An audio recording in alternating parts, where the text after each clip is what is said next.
So I want to talk today about the purpose of writing, in particular, why you're writing.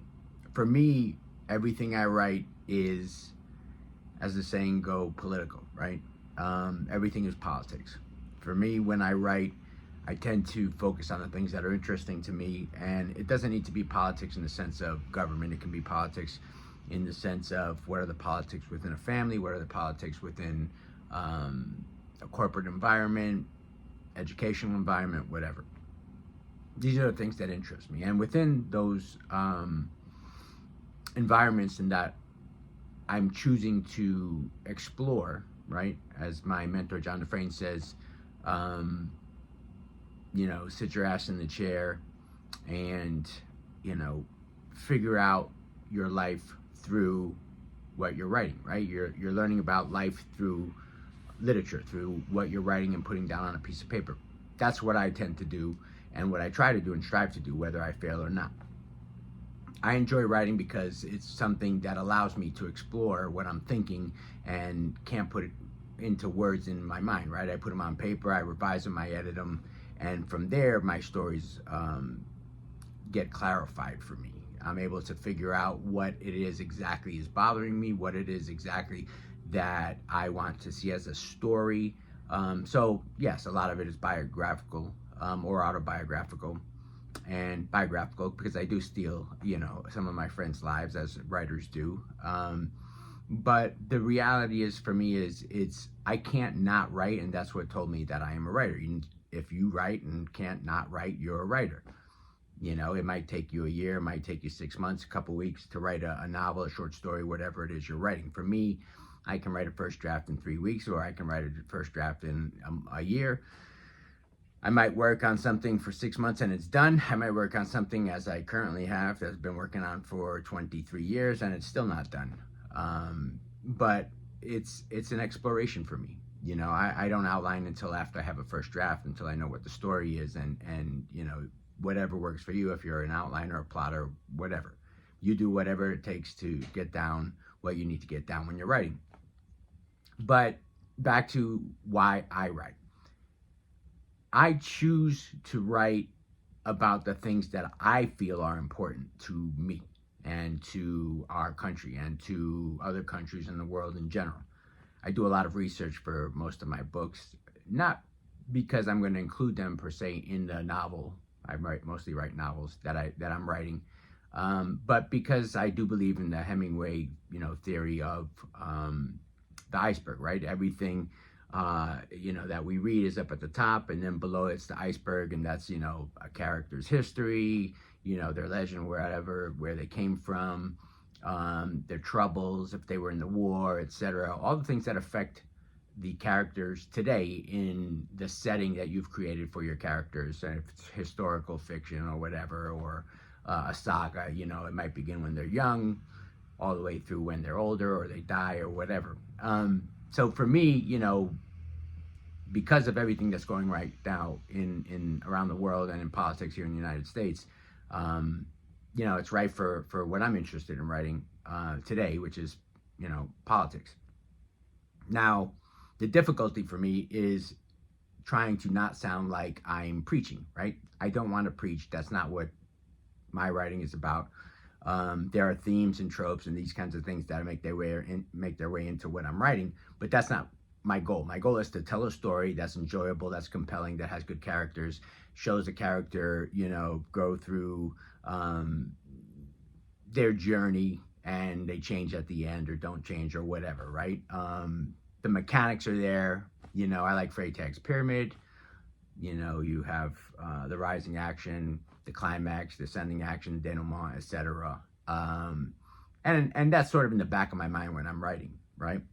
It's not something that I am consciously focusing on when I'm writing. For me, when I'm writing up the first draft, I'm discovering what it is exactly that I'm writing. You might outline. If you outline, then more power to you. I can't do that. I would end up writing 10 pages of a novel if I outlined. I have to go through the journey. I have to figure out who stays in the journey that I write or create as a character, what darlings I'm going to kill, and right? Your characters are auditioning, as John Dufresne says, for a spot in the novel.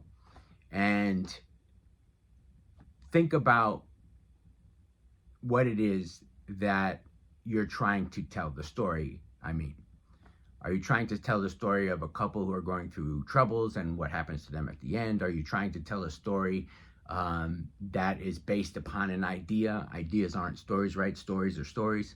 But you might have, you know, a certain idea that can be a plot that you're able to write. One that comes to mind instantly is The Plot. And check it out if you haven't. It's a great book, especially for a book club, by Jean Corliss, I believe her name is. And it's one of those compelling books to me. I won't tell you what the plot is because I don't want to ruin it for you. But it's a simple story that is one that perhaps uses red herrings, but it's one of those like Gillian Flynn's book, the one that became a gigantic hit, and it escapes me right now. Gone Girl, right? If you've read that book, I don't normally read those types of books, but if you read that book, I couldn't put it down. 700-800 pages, whatever it is. She told a story, and it was a great premise. I'm sure you've seen it by now if you haven't seen the movie or read the book. And she hooked us, right? Because it was the story that we were following. And that's what you have to do when you're writing a book that's going to be interesting to, one, your readers, but most importantly in the beginning, right? If you're trying to get an agent, if you're trying to get an agent an acquiring editor to be interested in at a publishing house or at a smaller press, whatever. And so if the book is not interesting, if the writing's not interesting to you, it's not going to be interesting to anybody else who you're trying to reach, by getting the book out there.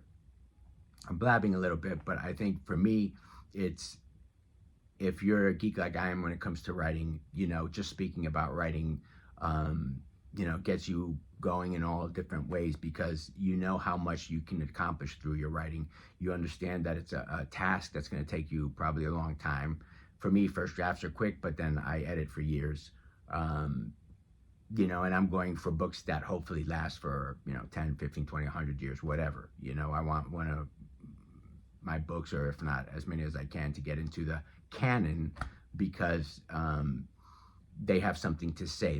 They tell you the universal in the personal, meaning that love or hate or family drama or pain, etc., something that everybody can relate to is communicated through the book that you're writing. Again, that's whatever interests you. Go for it. Don't give up. Just keep writing. Focus. Revise. Don't think your first draft or second draft or maybe even your 10th draft is your final draft. Workshop these things with your friends, with writers, preferably with writers who have some sort of education or knowledge about writing, and write the book that you want to read. Right? That's what I try to do every time I do it. You're gonna fall short. That's okay. Keep writing. Keep failing better, but create literature that people want to read. Create literature that entertains, if that's what you want to do strictly. It doesn't have to be War and Peace. It can be another book that's a beach read, whatever. Write what you like to write, but put everything you have into it. If you're going to do it as best as you can. Take care.